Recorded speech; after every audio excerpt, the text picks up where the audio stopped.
It was supposed to be a great night for Colorado Republicans. It is turning into a landslide night for Colorado Democrats. We are currently witnessing an epic collapse of support for Republicans in Colorado, with Democrats recording blowout wins even in this year that was supposed to be so favorable for the GOP. Democratic Governor Jared Polis is headed for the widest win in a Colorado governor's race in 20 years. He's beating Republican Heidi Ganahl by more than 18 points. Democratic Senator Michael Bennet will continue to represent Colorado in the U.S. Senate. Republican Joe O'Dea has conceded, behind by about 15 points. A race that is too close to call could provide the largest upset of the night.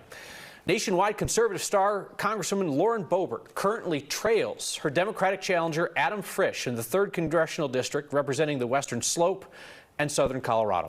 We have reporters across the state covering all the big races for us tonight. We'll head to the watch parties and hear from the candidates in just a moment. Let's first talk about what's happening in Lauren Boebert's district, because if she were to lose tonight, that would become a national headline because of the national profile that she has built for herself. She's done it traveling around the country, becoming a Republican star, and the question is, are people unhappy at home? Apparently, you need to pass legislation to be still liked by your electorate. We thought this was going to be a big night for Boebert, only because when the district was redrawn because of redistricting, it went +7 more for Republicans. So this is what the district looks like now. These are the counties that make up the 3rd Congressional District. Your population centers are Mesa County and Pueblo County. Mesa County, where Grand Junction is. Let's see what the vote is currently. And of course, this is the Secretary of State site that refreshes in real time. There we go. And the vote total here is in favor of Lauren Boebert by about 6,000, 31,000 to 25,000. So that's where she needs more votes to come for her. Pueblo is moving in favor of Frisch. And this is a county that has swung both ways, where Republicans tend to get the benefit of the doubt in the last, 10 years, which is why it's been represented by a Republican. Here, Adam Frisch has the advantage by 6,000 votes. So those are the two counties, as more votes come in, that will tell us whether or not which way this is going to go. If more Boebert votes come in Mesa County, like we had expected, that's going to be in her advantage. And if she doesn't make up the gap in Pueblo County, that's going to be an advantage for Adam Frisch. But yeah, this is a 3rd Congressional District that I think everybody thought was going to go Boebert just because of the way the district was redrawn. This is the current state in the race for governor. Jared Polis with an astonishing 18-point lead over Heidi Ganahl. This is a lead as large or slightly larger than any polling that existed in this race at any point. He was certainly favored, but not by this kind of margin, Marshall. Oh, gosh, no. And that's, between the governor, Senate, and Secretary of State, Attorney General, you're seeing the margin of victory wide and then narrow, but it's still not even within less than double digits. I think the treasurer's race is the closest, and that's 11 points.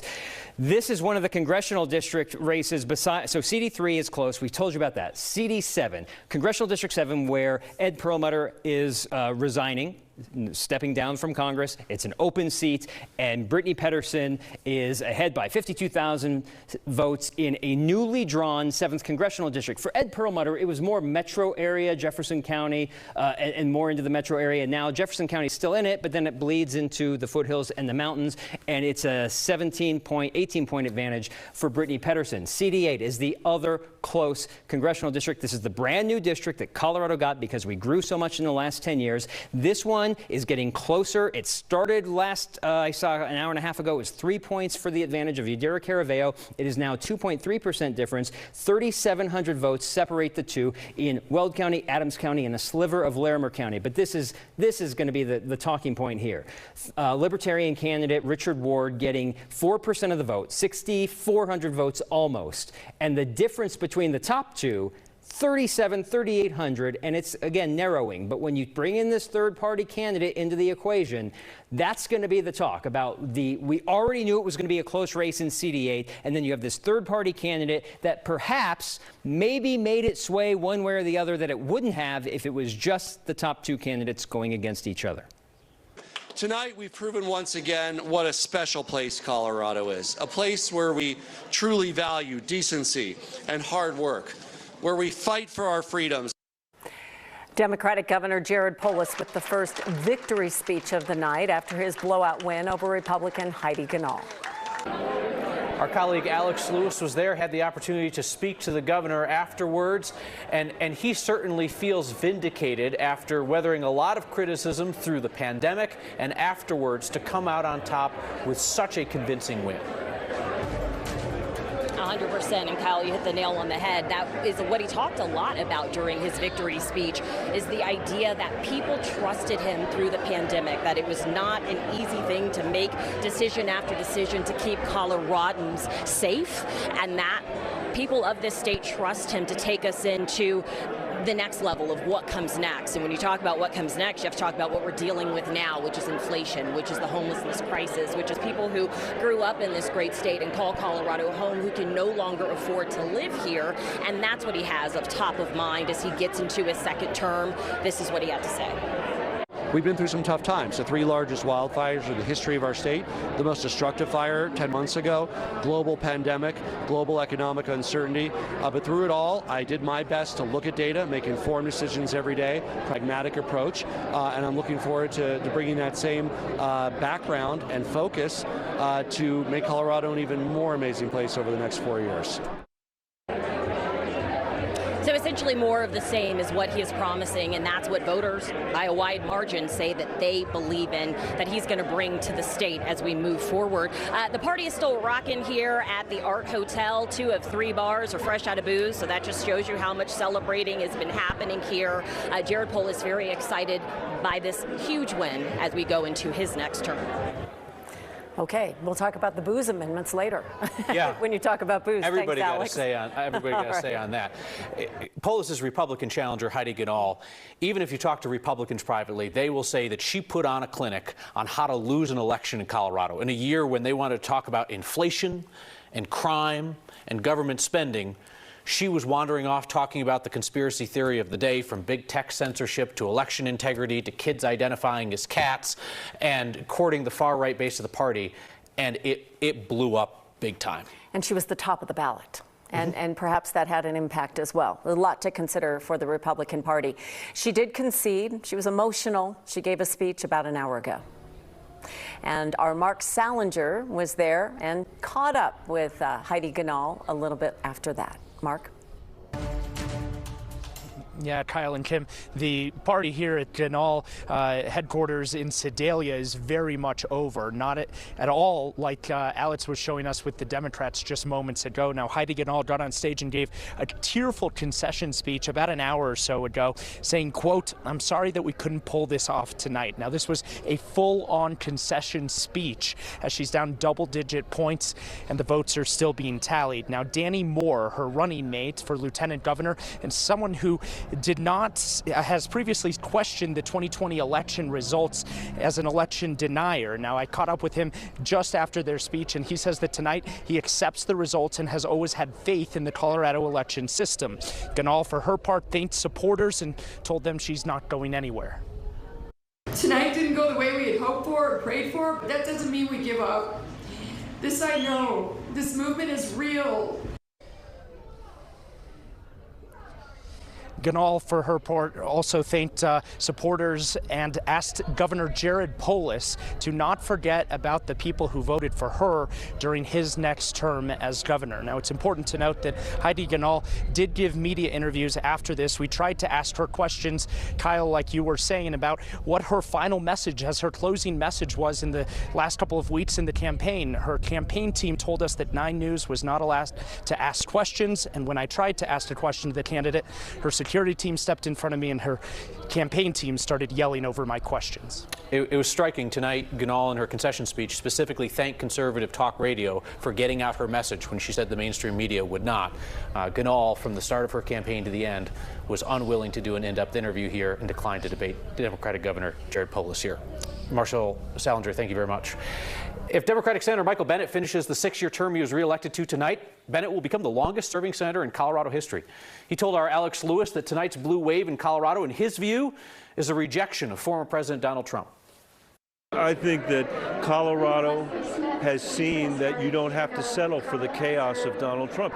There are a lot of Democrats and Republicans that I've met throughout the years who thought that was the best we could ever hope for. And now, over the last 18 months, you've seen the most significant bipartisan infrastructure bill that's been passed since Eisenhower was president, bipartisan postal reform bill that's so important to rural Colorado, a bipartisan gun bill, the first in a generation.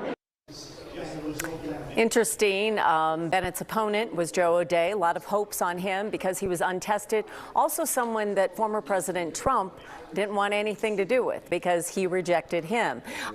Steve Steger is joining us from GOP party tonight. As we've mentioned, not much of a party anymore. But you heard Joe O'Dea give his concession. He was gracious in defeat, but talked a little bit about his vision for the entire state. Yeah, I mean, he was very graceful in the way he conceded, Kim. But as you can tell, the mood here at GOP headquarters, we won't call it a party because it really wasn't a party all night long. Here now, the floor basically vacant. The band, Carlos Washington's Steel Horse Swing, they just wrapped up. They told me they're used to playing to more people, and there really weren't anyone out there on the floor to dance along. There was a large crowd when Joe O'Dea did give his concession speech, conceding very gracefully to Michael Bennet, one of the first words of concession that this crowd got, and then he took the stage shortly after Michael Bennet did. Here's what he had to say. And I want to congratulate Senator Bennet on his victory. I hope he'll lead into his commitments that he made during the campaign and work to move the nation forward out of this terrible rut, partisanship, and gridlock. It's interesting to hear the Republican Party talk about this race, that many of the statewide offices lost by double digits. A lot of them say that they feel that they influenced policy decisions, like Attorney General candidate John Kellner says that talking about fentanyl, talking about auto theft got policy moved at the state legislature, but that's the only victory they're able to claim tonight. I should mention we still have not seen or heard from Republican congressional candidate Barb Kirkmeyer, who's in that very tight race in the 8th Congressional District. We're going to stick around and see if she's around here tonight. But all in all, a very somber mood here at Republican headquarters in Greenwood Village. I'm trying to think back to recent Colorado election history when a party went in with one expectation and walked out the door with such a different result than what we saw for Colorado Republicans tonight. Yeah. It's interesting as to who they were talking to. I think they're trying to dance down an interesting middle here in Colorado, realizing where we're going and where we've been. Yeah, our thanks to Steve Steger at Republican headquarters. I mean, truly, the ground has shifted beneath the Colorado Republican Party. And if there was any doubt about it, tonight's results in this kind of year show just what they are up against, because their more moderate candidates got walloped. Yeah. Their more Trumpian candidates got walloped even more in a year that was supposed to be favorable. Yeah, it's like they're going to find themselves after this. We're going to take a look at some of the other big statewide races tonight. Democratic Secretary of State Jenna Griswold is expected to hang on to her big, large win over Republican Pam Anderson. Same for Democratic Attorney General Phil Weiser, projected to win over Republican DA John Kellner. When we return, a pollster and our political analysts break down Democrats' overwhelming victories in Colorado tonight despite the highest of Republican hopes. And a look at how our statewide ballot measures are shaking out when our election coverage returns.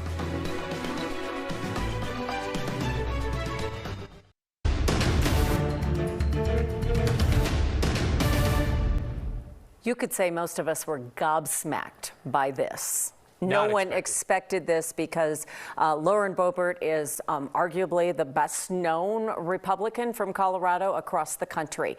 And for her to be losing at this point, and we know this is not anywhere close to being called, but that's kind of a stunner. It is a stunner. She was asked by our affiliate KRDO just a moment ago if she would accept a losing result, to which she answered, "We're going to win." Her Democratic opponent, Adam Frisch, formerly of Aspen City Council, claimed in the closing weeks of the race that his team had momentum. And a lot of folks, and I would put myself in that camp, said that's probably more hope than reality. And now we see what at the very least is a very close race. This is what Frisch is saying about it. I'm not a chest beating type of person, and I'm certainly not going to get over my skis, as we say. And we'll see how the rest of the night plays out, come 9:30 and 11:30 as well. But I'd rather be in our position than Representative Bobert's position right now. So that's a question that I'd like to ask pollster David Flaherty about. Whose position would somebody rather be in right now with the votes that are counted and the votes that we still think are out there? One caveat here, Bobert's former campaign manager, who's kind of a conservative influencer, Sharona Bishop, is part of this group of conspiracy theorists telling Republicans to vote really late, telling them to vote after 3 p.m. today in person with a blue pen, and that is how you defeat the imaginary election rigging. But what that could mean, David, is that there are late Republican votes for Bobert that will be counted last. That's absolutely right, Kyle. You know, if you had to ask me which race I would rather be in, I would rather be in an Adam Frisch's situation right now. Even though the Boebert campaign is encouraged to vote at the very last minute, votes can be lost, with not having a lot of time. The irony is, for years, Republicans would usually have 100,000 early vote advantages over Democrats or unaffiliated voters for years. But now that, because of election deniers and concerns about election ballot security, especially in Mesa County, perhaps, it's just one of those things where she could lose some votes there. But it also tells me, too, that the fact that Adam Frisch and the unaffiliates must be breaking for him at a level that puts him in a position to win. I would rather be Adam in this place, even though we estimate still 80,000 votes to be counted about that there. You've got a reputation, David, as a pollster that has given people advice that they do not always want to hear. If you're talking to Colorado's Republicans tonight after the blowout losses that they have received up and down the ballot, what are you telling them about the state of Colorado politically today? Well, the state of Colorado politically today is, I think, more of a rejection of what the Republican Party stands for right now, in the sense of what were the messages hearing from the O'Day campaign, from the Heidi Ganahl campaign. Look, Coloradans prefer problem solvers, and Coloradans want center-right solutions to their problems. They don't want to talk about furries. They don't want to talk about cutting $12 billion out of the budget. They want real solutions from center-right ideas. That's really what they want, and I just think several campaigns in the last 3 cycles, at least going back before 2016, we've not seen that. And that's what I think really where they need to begin. However, that's still going to be difficult with a very conservative primary voting base of about 400,000 Republicans. Look, they want those Ron Hanks. They want those Lauren Boeberts that make them feel good. They want those Liberty candidates. However, it's just not going to translate into victory on Election Day in November. David, thank you very much. Let's turn to 9 News Republican political analyst Kelly Maher, joined by Democratic Senator Dominic Moreno, who is not on the ballot tonight and was willing to come in and represent his party's views. Senator Moreno, did you ever, in your wildest dreams, think that Democrats could be in the position that they are in Colorado tonight?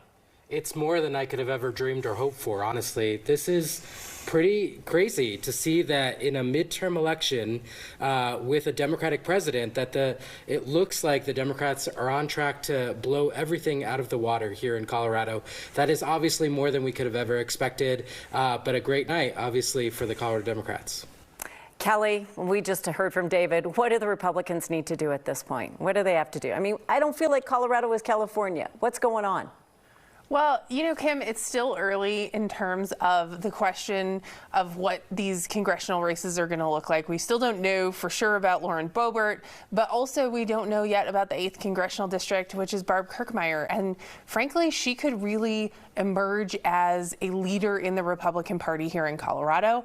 Also, it sure sounded to me like Governor Polis was giving a pre-presidential speech. So I think that Republicans in Colorado need to get on message and get together. I will be interested to see, though, if Polis moving forward kind of keeps this libertarian, middle-of-the-road bent that clearly worked for him tonight.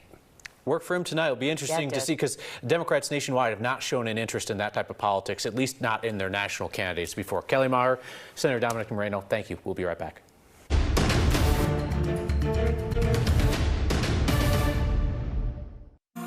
Stream 9 News anytime with 9 News Plus. We're 15 out. 6 a.m. Here we go. We just got some new information. Can we get on air right now? Sounds like we got Jordan next. And then Matt Renew is live from Vail. 3, 2. Gary and Corey with you. Breaking news this morning, Jordan Chavez has that.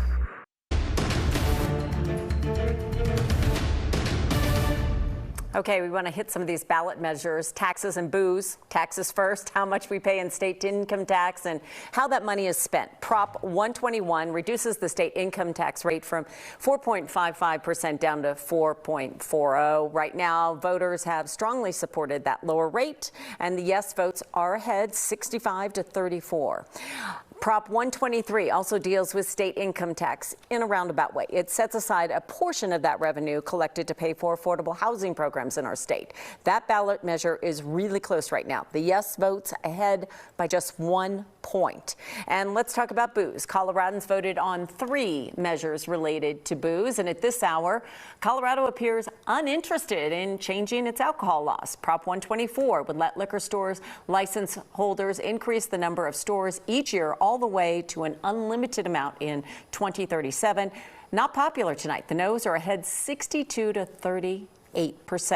Prop 125, that's the one that allows wine in grocery stores, same places that just a few years ago allowed beer in the grocery stores. It's pretty neck and neck right now. We got 50-50 split there. And Prop 126 that allows liquor stores to partner with third-party companies like DoorDash to deliver booze instead of having to rely on their own employees. Also looks like a fail right now, 53 to 47%. A lot of money spent on those booze items. One of the big hopes for Colorado Republicans going into tonight was that they could win back the state Senate. That would allow them to block the Democrats' agenda from Governor Jared Polis and the Colorado House, currently under the control of Democrats. Like so many Republican dreams tonight, it went down like the Hindenburg. Marshall is here to take a look at the balance of power in the state Senate. I'm going to have to rank my surprises. The booze issues on the ballots failing right now, the national or what we saw from statewide issues, and now this. The balance of power in the state Senate, the Republicans thought this was going to be their best shot at getting power back and at least preventing Democrats in the House and Governor Polis from just doing whatever they want. And the balance of power requires in the Senate 18 to be in control. So this is what it looked like at the start of the day, because half the seats are up for election and half are not. And so 12 Democrats are not up for election, so they're secure. 6 Republicans not up for election, they're secure. And if every race holds the way I've seen it, the results currently, this is what we're looking at for next year. The balance, I did one too many Republicans. So not only did the Republicans not get to the 18, the Democrats are looking like they're going to pick up 2 extra seats in the Senate. And so this is significant because it says not only did you not convince enough voters in those close races to give us a chance, you've lost 2 seats. In the state House, I'm not going to color all these. Every single one is up for election. This is how the night started if it ended up exactly the way it was, which was 41-24. And now it's worse for the Republicans than I thought. Based on how the results are shaping up right now, if nothing changes, Democrats gain 5 seats, and this is just an overwhelming majority in the state House. And when we talk about the minority, usually as in the minority, you can have delays is your best option at slowing legislation. You're not going to stop it because you don't have the votes to stop it, but you can do different techniques, ask for bills to be read at length, things like that. But when this is the margin, if this is what holds, Kim tells me that this is the margin Republicans held decades ago. Yeah. I can't remember the last time I saw something this drastic. And it could change. There's a few close races where maybe the Republicans gain back a seat or 2 if things change. But man, this is going to be whatever the Democrats want, they're going to get. Now, the question is, how many of the blues are liberals? How many of the blues are more progressive? And is there going to be infighting that prevents legislation from happening? That may be the storyline. And what could end up happening is that Democrats no longer need all of their members to vote for something to get something through. So if you have the center and the far left of the party that want to do something, they can leave the more moderate folks behind, or they could leave the progressives behind on something. That could cut both ways, but they would no longer be in a situation where everybody would have to be rowing in the same direction. 33 votes is all it takes to get something out of the House. So if you lose 13 Democrats, well, you still get it passed. That's wild. The idea that they could have a dozen of their own folks vote against something of theirs and still pass it. That's a different landscape in Colorado. Our election coverage continues after this. Okay, we just want you to know that AP has called Prop 121. It has passed, meaning Coloradans will pay less in state income tax. And as Marshall says, yes, pay less right now. However, wait, there's more to it. Yeah, a few years from now, when the state doesn't have as much money as it thinks it has, that's where, hey, how are we going to pay for things? Yeah. You all witnessed Colorado political history tonight. Not even the Democrats thought they would walk away with what they did this evening. An incredible night in Colorado politics. You all voted. You